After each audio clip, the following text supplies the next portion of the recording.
घटस्थापना या दिवसाने होते। 9 दिवस देवी महात्म्य, देवी स्तुती, पूजा पाठ, आरती याने भक्त परिवार न्हावून निघतो।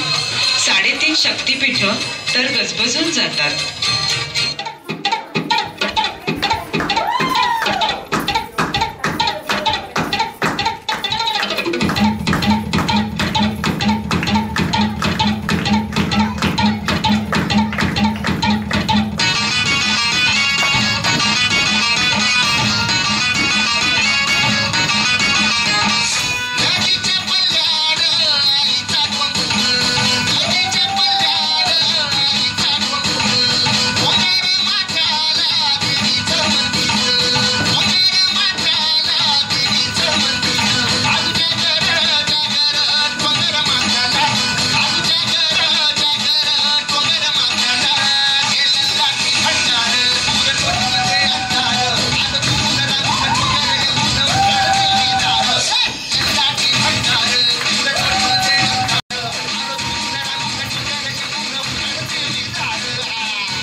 पावसाळा संपला ही नांदी देण्यासाठी आलेल्या हस्त नक्षत्रापासून रोज रात्री स्त्रिया मुली पाटावर हत्ती काढून त्याभोवती हादगा खेळतात आणि 10व्या दिवशी आपट्याची